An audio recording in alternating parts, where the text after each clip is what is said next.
Hello class. Okay, I shall continue the class here in a video. Alright, so the topic for today's class will be two-slit interference pattern. Okay, alright, and how do we go about the pattern?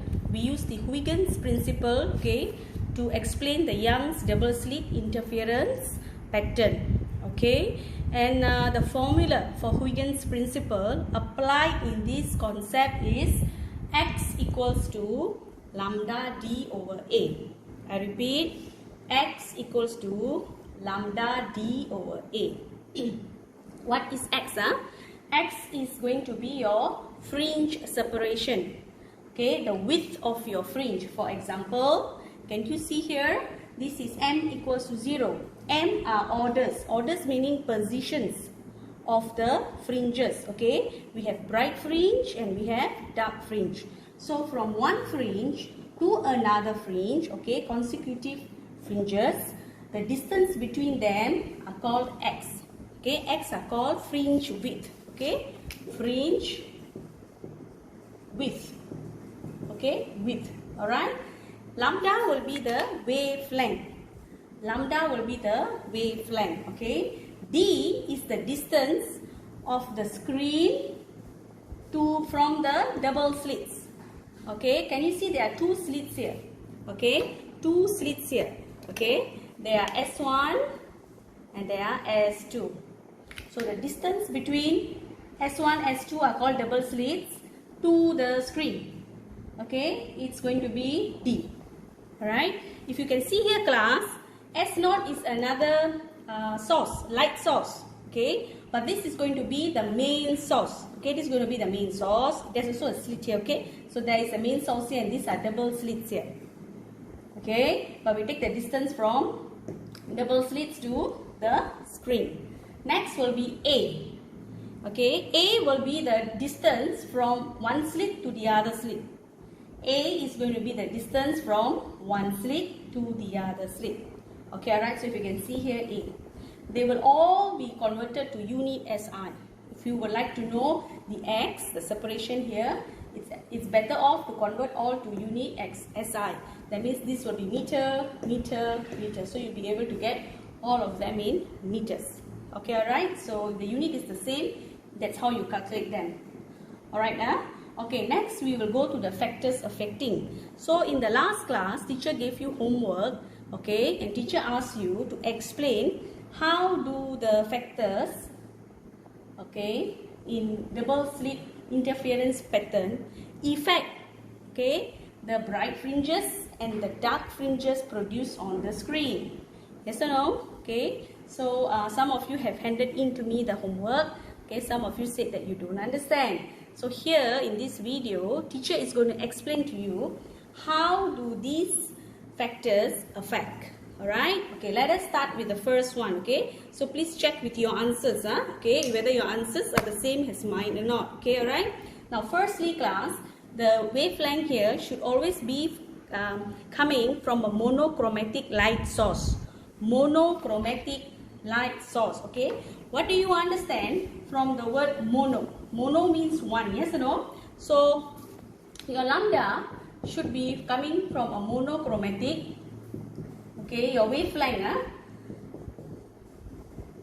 alright, your wavelength should be coming from a monochromatic light source, means only one wavelength, single wavelength, one light, okay, one wavelength from one light source. Okay, unlike the UV light, okay, the UV light, the normal light that we use at home, okay, they are not monochromatic light source because it contains many wavelengths, because it's multicolored. Alright, so you cannot use a normal UV light. You have to use a light source with only one wavelength. Why? Why? So that the fringe separation just now, do you remember the dark and the bright, dark, bright? They are evenly spaced. They are uniform. So it's clear. Right? But what happens if you use a UV light? They will overlap each other because the wavelengths are all different. Okay, so therefore you have to use a monochromatic light source. Okay, and furthermore dear, you also should understand between different colored wavelengths, light. For example, red. The wavelength of red light is greater than the wavelength of blue light, violet light, and so on. So if you see here, if from the formula of Huygens principle, what can you say? Okay, what can you say from there? It is clear that x equals to lambda d over a. Yes or no? X equals to lambda d over a. So from here we can say that when we increase the wavelength, x will increase too. Yes or no? Directly proportional. When the wavelength increases, okay, the length, wavelength increases, the x, fringe separation, fringe width will increase too. So therefore, when this increases, it will be more broader. Okay, the fringe separation will be broader. Meaning when you use red light, the fringe separation will be broader compared to blue light. So that means if you see, it will be broader like that. More broad compared to the other wavelength, where it will be much thinner. Okay, and nearer. Okay, alright? Can see it now, class? Alright? So if you see, this one is broader. The distance between here and here is 1x. Okay, alright? One consecutive from bright to bright. Okay, it's 1x here. Dark, this is dark. Dark to dark is another 1x. Are you clear? Okay. So basically, class, you should understand here that wavelength plays a very important role. Firstly, it should come from a monochromatic light source. You must use a monochromatic light source. That means one wavelength only. Then, if between lights with only one wavelength, but if you compare their spectrum size, okay, if the light has got the monochromatic light source you're using has a larger wavelength, then the spectrum will also be wider. The bright fringe and the dark fringe will be wider because lambda is directly proportional to x. Until here, okay? Next one, we'll go to A and D. Okay, alright? What are the factors of A and D affecting your fringe pattern? Okay, so if you see here from the formula, x equals to lambda d over A, x is directly proportional to your d. D is the distance from the two slits to your pattern. Okay, right? From your two slits, okay, this is S1, this is S2, the distance, okay, from here to here is your D. Alright? So, if you increase the distance, that means now, okay, if you increase the distance from your slits to the screen, definitely your width will also increase. So the pattern formed on the screen will be broader. Not narrower but broader. However, A is this, the distance from the two slits. Okay, so if A increases, your X will definitely drop. Okay, they are inversely proportional. Okay, so A, if you make it smaller, the value becomes smaller, then the fringe width will become, it will be more broader, and vice versa. Yeah, you cannot make it too small or you cannot make it too far apart also. Then the pattern will not be clear. The intensity will not be clear. So it's about 0.1 mm. It's about there. And for D, it is about 0.5 meters. Are you okay? Alright, so you can always refer to this Huygens principle formula. Alright, okay. Next one, we'll go to the width of the slit. Right? Width of the slit. Okay. Width of the slit over here is, the slit should have a bit of space, yeah? For example, this is S1, this is S2, okay? So you have slit here and here, okay? Over here, this is called width of the slit, okay, right? Now, there should be space, okay? Your slit cannot be so narrow, the width cannot be so tiny, it should be a bit wider in order for the light wave to pass through, yeah? The bigger the width of the slit, more light wave is able to pass through, okay? The bigger the slit, more light wave, okay? Waves are able to pass through, okay, alright? But however, okay, it should not be too wide, okay? The distance here between the slits should not be too much, okay, alright? Because the intensity or the sharpness of the pattern on the screen, okay, will get low. Low meaning it becomes blur, alright? So it should just be nice, Okay, so it's just nice. Okay, you will be able to see a good interference pattern. Okay, it's about plus minus 0.01 mm. Okay, it's about there. Right. So basically, this is one of the factors there, width of the slit. Alright. Okay, next one we'll go to covering one of the slits. Okay, alright. Now what happens, class, if you cover one of the slits? This is S1, this is S2, okay? You cover one of the slit here with a thin film. Okay? Now, when you cover it with a thin film, the film will contain or has refractive index. Yes or no? Okay, so N, let's say we say N equals to the refractive index of the film. So what happens here, class? Basically, if you did not have a thin film on one of the slit here, you will be able to have a pattern formed here.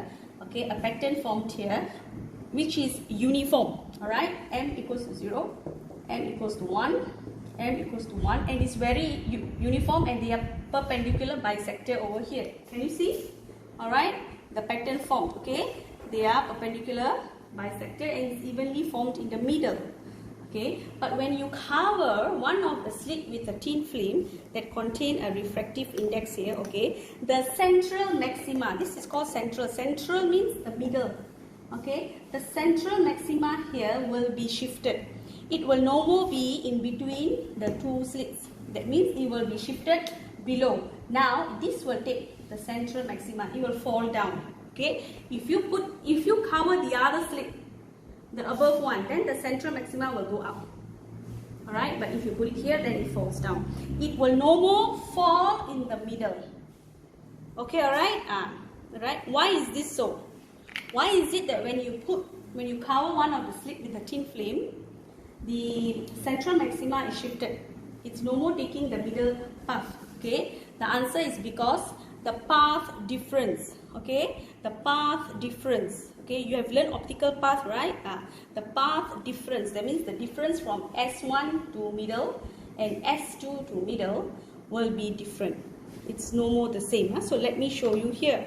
Okay, basically over here to here, okay, from S1 to your middle point and S2 to your middle point, okay, you are going to get optical path. Yes or no? Okay, where your optical path will be NL, alright, okay, that will be in the middle. And if the distance is the same, this is also NL, this is also NL, so your path difference will be 0. When your path difference is 0, then your phase difference is also 0. Yes or no? But now when you shift it, when you cover it with a thin film, it has got refractive index. Now the path difference changes. Okay, so let me show you what is the path difference. Okay, so I rub it off here. Okay, please copy the notes at the same time. Right? So for constructive interference, okay, for constructive interference, okay, the path difference becomes n minus 1 d equals to m lambda. Please copy this down. Okay, for constructive interference, when you cover one of the slit with a thin film, now the path difference becomes n minus 1 d equals to m lambda. What is this constructive interference? A bright fringe. That means wherever you are going to find the central maxima, then your m equals to 0. Let's say you see bright fringe. The second bright fringe, so m equals to 2 here. The first bright fringe, the m equals to 1. In middle, central, you put 0. As long as you are referring to a bright fringe. When one of the slit is covered, if you are referring to the bright fringe, path difference, you refer to this formula. Okay, so this is your path difference. Alright, path difference for constructive interference when one of the slit is covered with a thin film. Okay, what is this n here? This n is the refractive index of the thin film. What is this d? D is the thickness. D is the thickness of the thin film. D is the thickness of the thin film. Okay, and this is m is the order. Alright, so for example, like now here, this is m equals to 0, m equals to 1, m equals to 2. So you would like to see bright fringe. You are able to see a bright fringe when you cover one of the slit with the thin film. you are able to see a bright fringe here. Okay, alright, the central maxima has shifted. Okay, so with the shiftness now, you observe m equals to 2. The bright fringe is situated at order m equals to 2. You put inside here, m equals to 2. If bright fringe, and then n will be the refractive index of the thin film, and d will be the thickness. If the question asks you path difference. Okay, alright? Okay, now let's say after you have covered one of the slit with a thin film, okay, now you are observing dark fringe. Dark fringe, that means dark pattern on the positions here on the screen. Okay, so what happens now? The formula will change. Okay, so now for destructive, okay, now we call it destructive. For destructive means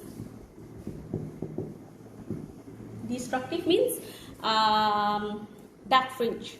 Okay, alright, dark fringe. That means your resultant displacement for the two waves, okay, will be smaller than any one individual waves. So for destructive interference, the formula for path difference is n minus 1d equals to m minus half lambda. Okay, right? Okay, m minus half lambda. Again, I repeat, n minus 1d equals to m minus half lambda. So here, n is again refractive index of the thin film, d is the thickness, m is the order. So which dark fringe are you referring to? Let's say you are referring to the second order, so you put 2 here. Then you minus with half, and then you multiply with the wavelength of the monochromatic light source. Okay, so what teacher wrote here is path difference when you cover one of the slit with a thin film. Okay, alright, is it okay? Great. Okay, now if you would like to compare the path difference without covering the thin film, okay, can you tell teacher? Okay, this is destructive with thin film. Okay, this one is with thin film. That means one of the slit. Alright, here. This is with thin film. Okay, that means one of the slit is covered. Alright, one of the slit is covered with thin film. Okay, this is the path difference formula. Path difference. Let's say earlier for destructive without covering. Let's say you will not cover. What is the formula? Without covering. Without thin film. Can you tell teacher? What is the path difference?